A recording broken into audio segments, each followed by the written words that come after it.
Welcome to Female Fractionals, the biweekly podcast for successful female fractional executives and those ready to take the leap. In each episode, I'll bring you actionable lessons and inspiration through interviews with thriving fractional leaders and experts. Let's dive in. Hey everyone, and welcome to today's episode of Female Fractionals. I'm your host and fractional CMO, Amanda Nazari. Today's guest is Sarena Diamond, CEO and founder of Diamond Solutions Group. Sarena is a global transformation executive and executive consultant who helps business leaders turn bold visions into reality. After 3 decades in corporate leadership roles at companies like Accenture, IBM, and Pepsi, she launched her own firm to empower others through change. Her story, The Power of And, is featured in the international bestseller, Becoming an Unstoppable Woman, Entrepreneur. Sarena is also a dynamic speaker, devoted mom, and a passionate community leader. Without further ado, let's jump into our discussion with Sarena. Hi, Sarena. Welcome to Female Fractionals. I'm so excited you're here. Thank you, Amanda. I'm really happy to be here. Okay, so I love to start every episode because I think everyone's journey is so fascinating, just learning a little bit about you and your journey and what brought you to the fractional space. So could you just give us a brief overview? Sure. So I was, like many, a corporate transformation person. I started my career at Accenture, did some time at Pepsi, uh, and my second half of my career was at IBM. So I had been doing business transformation for more than 3 decades. When IBM and Kyndryl spin off, I decided that I was going to do transformation and change management exclusively. I did a very short stint at one more company and then went out on my own.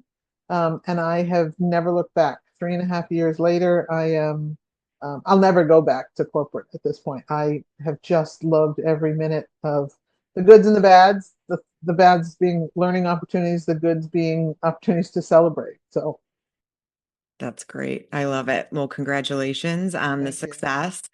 Um, I know before we hit record, we started to have a really good conversation around how you've grown the business over the last 3.5 years. So I'd love to have a discussion around that because obviously everybody wants business growth and everybody, it's a very hot topic in all of the fractional circles, right? And I feel like you've taken a very intentional approach to business development. So can you talk a little bit about the way that you have approached it? Sure. So early on, I will admit I did not know what I was doing. People talked about networking. I was in a bunch of circles of people. I joined the chief network, but I really didn't know. I thought that I was, going to find a job on through my network of extensive IBM colleagues. And while everybody in my network cheered for me, I announced I was going on my own, and I got such support and love and confidence in my success. Nobody was opening they still call it Rolodex, right? Nobody was opening and saying, "Here's a client for you." They were saying, "Way to go, you're going to be great." Um, I actually had a really impactful conversation with someone who now I refer to as a coach, although we have sort of a mutual admiration society going. And I was talking to her about all the different opportunities that I was trying to chase. And I kept saying, well, I could do this, or I could do that, or I could do something else. And she asked me the question that has become sort of this resonating word to me. She said to me, why do you keep saying or? Why not and? And what's so funny is that I've joked about the fact that that question changed me, like on the spot. She doesn't even remember that. She remembers the conversation, but it wasn't that impactful for her, which is kind of an awesome thing for when you don't realize the impact you're having on other people. But when she said it, all of a sudden I started thinking, this doesn't have to be linear. My career up until then had been very linear. I had gotten one job, applied for the next job when it was time, got that job, moved on. I never had 3 job offers that I was competing for. I was always very dedicated. Once I found what I wanted to do, that was it. So all of a sudden, it wasn't linear. It was whatever the different, many, many directions. So I did some wild things. Like I started looking at permanent placement job opportunities that were on LinkedIn and reaching out to the hiring manager and saying, hey, while you're hiring for that job and you really want to make that COO hire important in your client and be thoughtful about it, how about interim leadership? Now, I haven't gotten one of those gigs done that way, but the other thing that I did that was really impactful, and I tell lots of people when they're first starting out, is that I stumbled upon talent sourcers. My favorite of those companies is Catalent. They are all about taking experts like me and helping connect those to clients that are looking for a different way of approaching consulting. I say to people all the time, if you don't like math, you're probably not doing your own taxes, you're hiring an accountant. So if business development isn't your thing, finding those people that are doing business development on behalf of you is hugely impactful. And Catalent was one of the first ones, and it's the one that I have had the most consistent success throughout. But at this point, about 80% of the work that I have done in the 3.5 years has come through Catalent, through talent sourcers. I don't, I know everybody talks about get your SEO right so your website's found and your blog posts are found, and maybe people are Google searching for you, but realistically, they're probably not. And making sure that your name and your offering and the value that you can provide is readily available is more important every single day to be working. That's great. Can you talk a little bit too about how you are leveraging LinkedIn? Because you also have a really great presence on LinkedIn that's not only you putting your great brand and your thoughts out there, but you really engage with others in a meaningful way. And I think as we were talking again before we hit record, like LinkedIn has a really bad rap for some reason for some people. And I think that we need to kind of share a better perspective on LinkedIn and how it can help and is helping fractionals. So I will, and I'm so glad that you asked that because I joined LinkedIn in 2008. Like most people, from 2008 until fall of 2024, that was primarily my resume repository Yes, and the place that I cheered for my friends when they got jobs. right. That was it. You could look at all of the posts from for all those years, and that was it.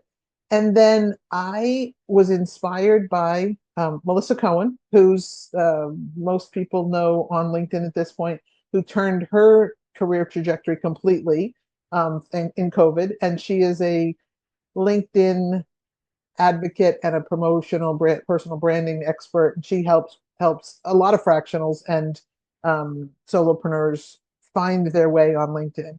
She was actually speaking at a conference, the Success Champions Badass Business Summit, and she posted that she was speaking, and I went, and it changed everything. All of a sudden, I was in a room full of people that their entire existence is about promoting being visible, being authentically visible, not being the thing that everybody hates on LinkedIn with the fakeness or the AI or the pitch slapping, which is my least favorite thing on the planet. But they're very specific and intentional about how they show up to build relationships, to have conversations that could lead to business. And that is not a sentence that you can cut up and pick from, right? It is a whole thing. It is relationships that you're building. So I really got it like religion. And I post every day, 8 a.m. Eastern. Um, I spend 90 minutes in every morning crafting what I'm going to write. Sometimes I write it ahead of time if I've had some inspiration, and I will save it.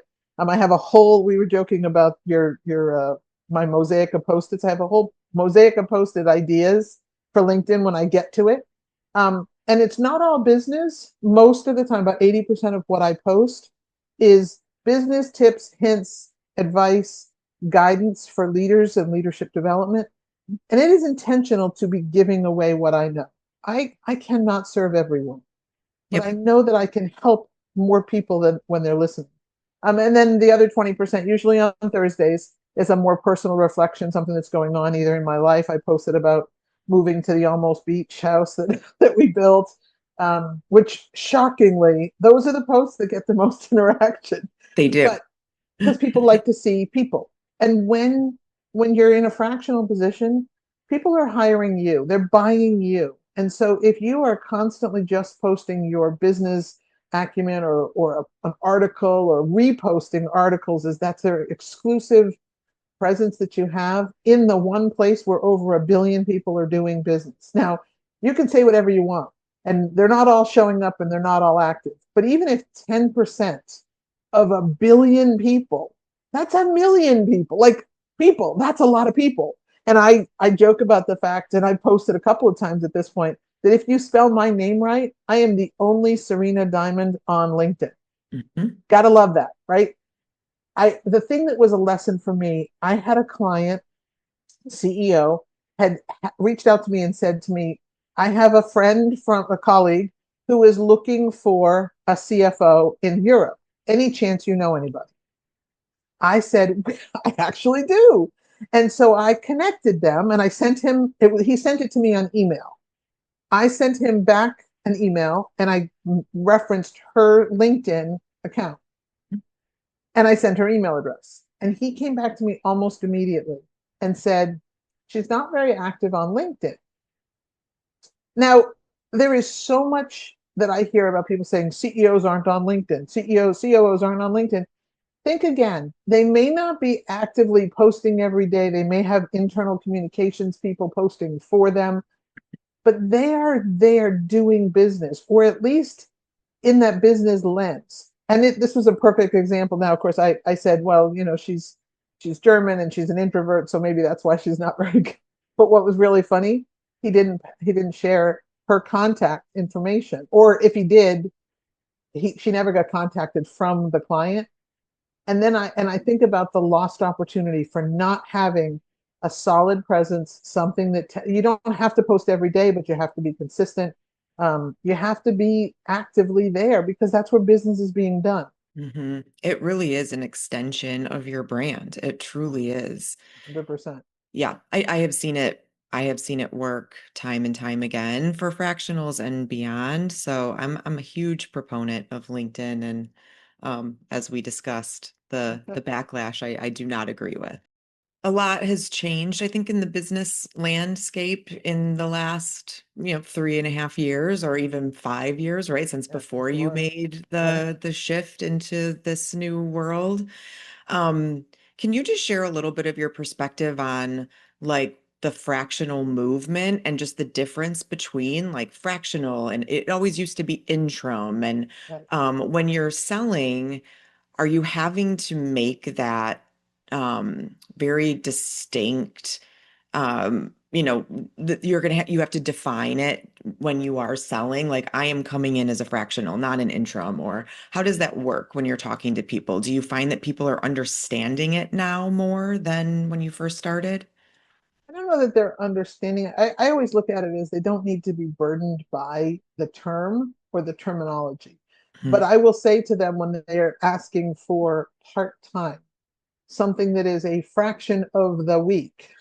And it may be that they don't have more time to give as a stakeholder in an engagement than a couple of days a week, or they only anticipate, or their budget only anticipates a couple of days a week. So I do see an enormous amount of client engagement interest in less than a full-time hire. Mhm.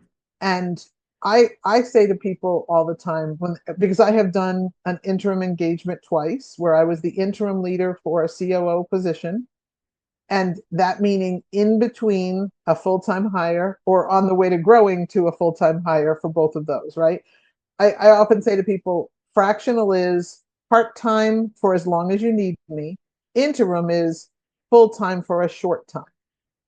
Now, I don't necessarily distinguish between those when I tell people what I am, other than if they are specifically looking at fractionals.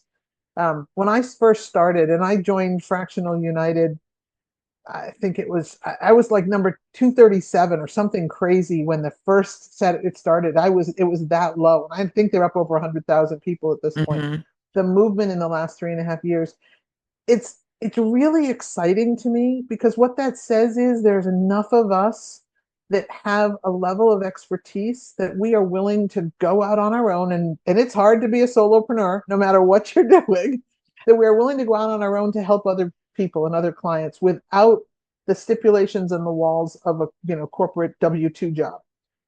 So I say to people all the time, I'm a consultant expert, right? I am an organizational change expert. I'm not really a coach. I'm not a coach. I emphatically say that I'm not patient enough to be a coach because coaches let them figure it out. Yeah, I would never have been a good therapist. I would be let's do it this way. Okay. How about we do this? Right. But when you're willing to come to a leadership team or an organization and offer your expertise in whatever form they need or can afford, that's really what fractional has meant to me. And I know I correct people a lot, right? Because people, well, I don't correct them. I will say, there's a third way because lots of times people think consultant or fractional. And I say there's also this other way where it's an interim for it's a defined period of time. Fractional could be for as long as they need. They need 2 days a week for a fractional COO. And I've done that. And it's really an awesome arrangement because what you're saying is I can help you with part of my expertise, primarily because I've got 30 plus years of doing it that I'm bringing to the table. A new hire might need to do it for 5 days, but it's so much more economical for the client to get 2 days a week of my time than to have a full-time hire. So, and they get at least as much, if not more, outcome. And I know from Amanda, what you do from a CMO perspective, it's phenomenal for you to you could drop in, provide all the insights they need in a fraction of the time and a fraction of the cost that other organizations would need. Let's talk a little bit about how you do manage clients, because I think as I got into it and was managing multiple clients, that was one thing that I think I was personally learning, and I have heard from others around how do you time block? How do you just literally manage your clients? So I guess the question is like, how many clients have you learned is your max, if you have learned that? And how do you manage your time with them if I know we're not like working on an hourly basis, ideally, right? If we're in a fractional engagement, but like we do have to manage time. So how have you figured that out? So for me, I have learned the hard way. I mean, I first started my very first engagement, it was a daily rate. And they wanted me full time. And the hard part was then while I landed that, or I got approval for that and the contract started, but it wasn't the only proposal I had. So a few months later, a proposal that I had put out initially that I really wanted to do, it was very interesting work for me. They wanted me on a retainer, no more than 50 hours a month. So I was like, well, I guess I could do that on the weekends. But I literally was juggling two and said, I need to figure out a different way to do this. Mm. So one of the things, actually, Catalent was one of the ones that helped me to figure out that when you are pricing your value based on the outcomes that you are delivering, it is not, and it's better for the client. When you say, this is the scope of work you need, and these are the deliverables that you're looking for, the outcomes that you're hoping for, this is the price. Yep. It shouldn't matter to them. There are things that I don't know, and I will have to investigate and research. And I did a whole piece of work in an industry I'd never worked in before. I spent way too many hours because it was interesting to me, way more hours than the price point should have been. Luckily, it was on a fixed price account. So they weren't paying the price for me to learn all of those things. But the other thing that is really important, fractionals need to not underestimate the value of in my case, 30 years of experience, because I can look at something and instantly know these are the 16 things we're going to do. Like it doesn't take me long to write a proposal anymore. When I first started, it did, but I can write a proposal in a couple of hours. Mm-hmm. And that is because I know what goes into that work. But I try very hard to say the outcome that you're going to get, the value to the company of that outcome is X dollars. That's what I'm going to be providing.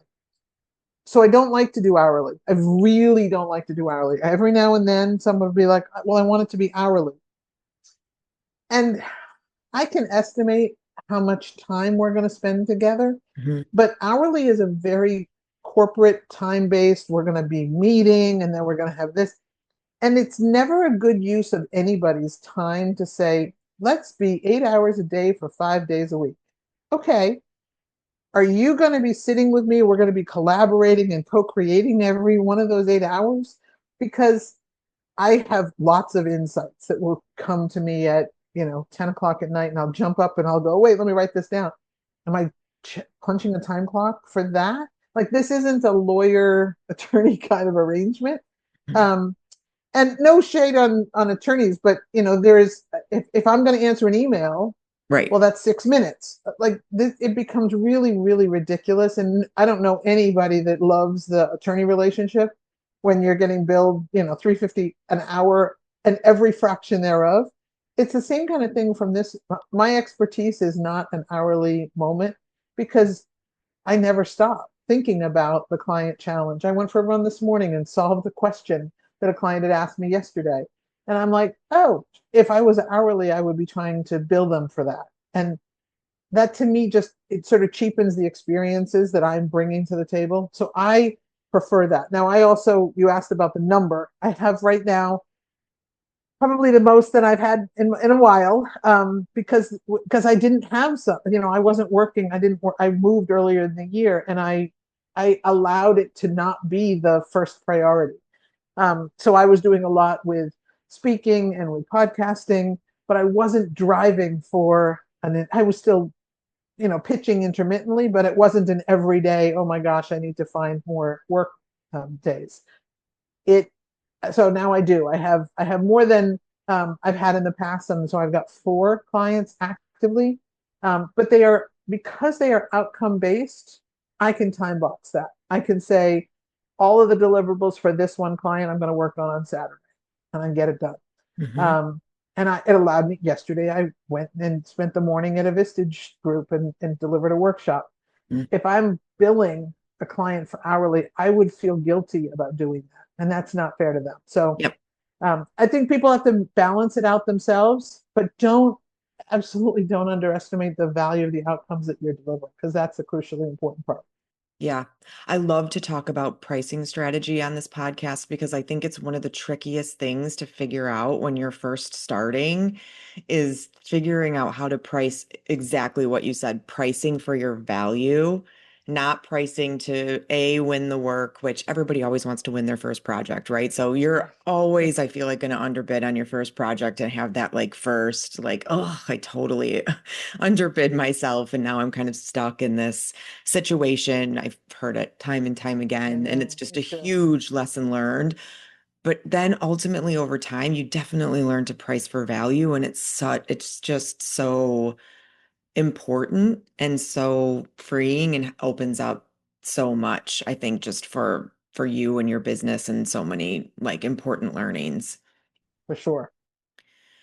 I guess one more question before we go into rapid fires, which is just 3.5 years in, what would you say are like some of your key lessons that you've learned that somebody that's maybe listening to the podcast that's just starting out, you would say you'd love to share?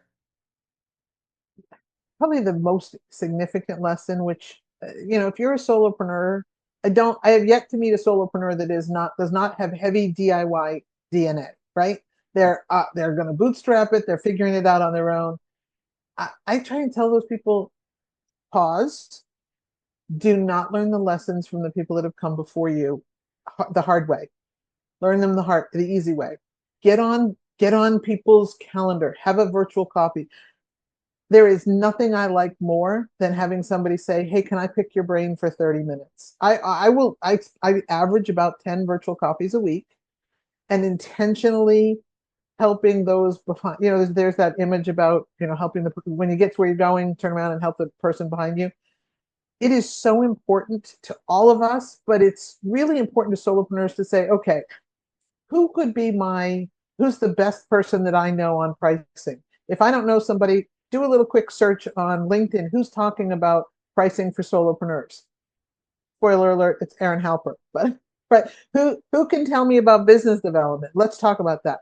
Get on calls and take advantage of the book the free time to talk with people. Not be just taking, but there is some value. Even in my day, I learned something by sharing with others, But I love, and it's the best part of my day when I can help a solopreneur that is looking to go out on their own. And I really do believe that that is our superpower. We're going to create this network of fractional power that is going to change the world one engagement at a time. And it's not all going to, all the intelligence in the world isn't going to be locked in the walls of a corporate, entity. It is really going to be permeating throughout. So my first piece of advice, and it's the strongest piece of advice, is do not try and go it alone. Figure out where you can learn things and make a point. I'm going to do, 5 coffees a week, virtual coffees a week with people that have done this before me. I also find that one of the things that I found in the fractional community when I started was everyone is so generous with their time and so willing to help, even within a competing situation. I mean, I have talked to so many fractional CMOs in the beginning where I was literally could have been competing with somebody for the same project, Yeah. and they would look at the proposal with me and Right. help me. It is Yeah. such a refreshing perspective having come from the corporate space that so many, I think it's because we all came from maybe a not Right. so great corporate environment that we're just so happy to be here and we want to help each Yeah. other and see everyone succeed. It's a very open group of people that are just I know. willing to help and share and really lift each other up.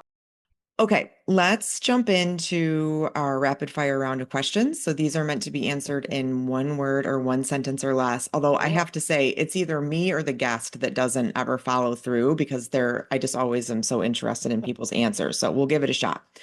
Okay. Uh, Most unusual place you've taken a client call. tree swing in the Florida Keys. Best investment you've made in yourself. Oh, hands down, the LLC, incorporating as a business. Okay, early bird or night owl? Oh, early bird all day. A different guess for that one.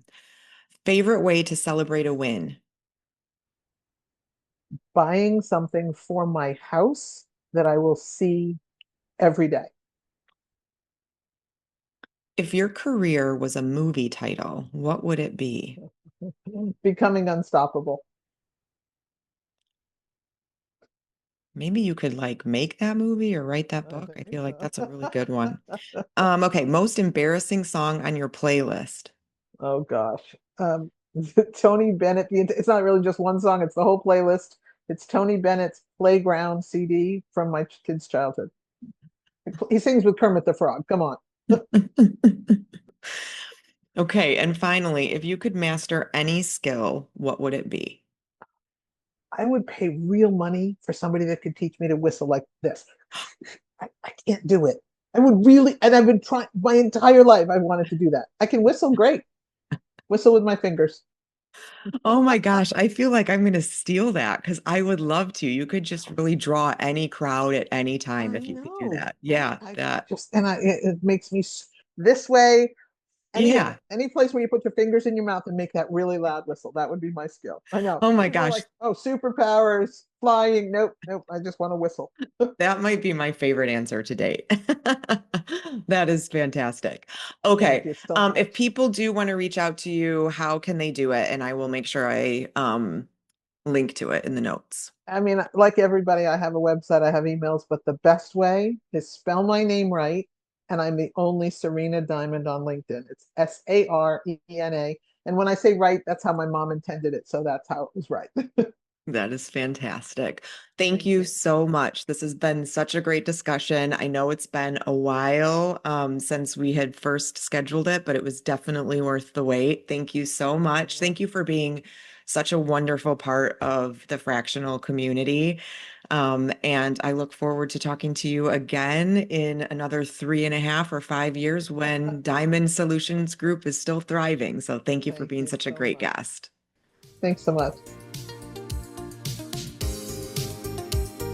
As always, please remember to follow, like, comment, and share. And don't forget to head over to femalefractionals.com for a full transcript of the show and links to everything we talked about during our conversation. Thanks for listening.